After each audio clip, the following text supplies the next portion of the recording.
We're bringing in right now the former FBI Special Agent Michael Harrigan, also NewsNation correspondent at large, Geraldo Rivera. Michael, pick up on what Brian has shown us there about terrain, and then this idea that anybody within 2 miles of Nancy's house, they're looking for video.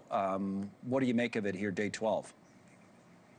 Well, to me, that says that likely they're looking at anybody or looking at for someone who was casing the place. They could have been working that area, could have been work people, workmen, or could have been the actual offender, or collecting evidence, doing surveillance. So I think they're spreading out naturally in these kind of investigations. They do spread out quite a bit here and get into the minutia as they cover the main leads. So I think they're looking in the nooks and crannies now. Brian makes a good point, Geraldo, that it's not the most comfortable place to kind of drive around and navigate through unless you know it well, and that leads some people to believe that this is someone who knew it well. What do you think?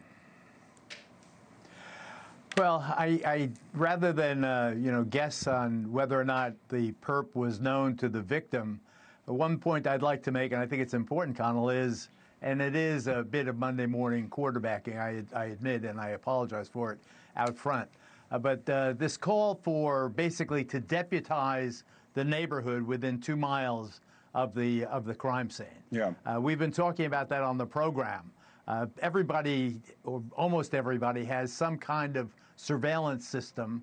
Why not check the relevant times to see if indeed your system might have recorded something? I think that's crucial. I don't understand, however, why we've waited this long to send out that clarion call to rally the neighbors. It's something that should have happened early on. And I worry about flagging energy also. The thing about this case with miles to go before we sleep, you need a lot of energy. I would put out a call for volunteers, the way they put out search teams looking for missing children, where a big line of people just marches. I understand the distances involved. Believe me, I'm a graduate of the University of Arizona. I know the territory pretty well. Yeah. But I do believe that they found a glove, earlier.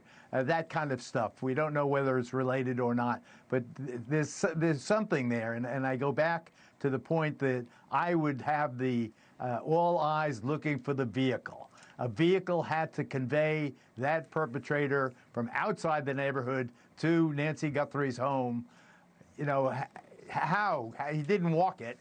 You see how confusing it is, those roads, how black it is. Here's the glove. It's apparently gloves, Geraldo, by the way, a pair of gloves as opposed to one glove. So, whatever we would take away from that. On the kind of, as Geraldo calls it, Monday morning quarterbacking, Michael, I would be curious to get your point of view on how this has all been handled, because Brian did a ride-along with this guy's retired from the Pima County Sheriff's Office, Rick Castigar, and they talked about a little bit or some of those issues that have come up, and here's what he said to Brian. Take a listen.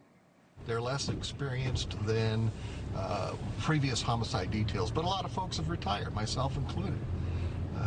How inexperienced? To my understanding, there's a number of them that have only been in their positions a couple of years, and that is not enough experience to deal with this type of a crime. Again, someone used to work in the office there. Michael, what would you say about, especially the early days of the investigation, how much it might have fallen behind? Is that fair, with some mistakes that may have been made?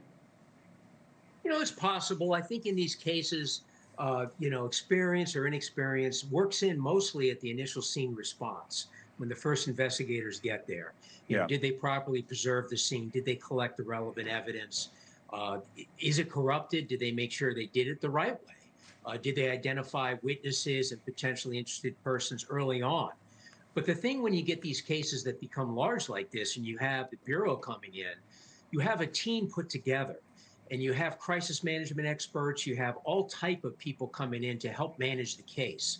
So really, when it comes down to long-term management of a case like this, it's the senior managers within the Sheriff's Department there and the Bureau supervisors on site that really are responsible for coordinating and making sure that missteps aren't made and that everything is collected, the relevant interviews are done, and things stay organized because there's a crush of evidence here and testimonial tips, everything coming in. So it gets complex. So there may be a factor there, and that may come out afterwards, hopefully in a good after-action review of the case. They can see what they could have done better, as any agency should do in these matters. You know, I'm thinking, Geraldo, you know, we're so in the, and I think a lot of people, our viewers as well, I'm hearing from people that are so invested in this story for, I think, you know, a few different reasons, but it's kind of gripped the nation for 12 days. But the other side of it is only 12 days, and we keep hearing from, you know, Michael and other law enforcement experts that have been through these types of investigations that, unfortunately, it could be in the early days, which obviously wouldn't be very good news for the fate of a Nancy Guthrie. Thank you for watching. Subscribe below and download our NewsNation app right now on your phone, and you will get fact-based, unbiased news for all Americans.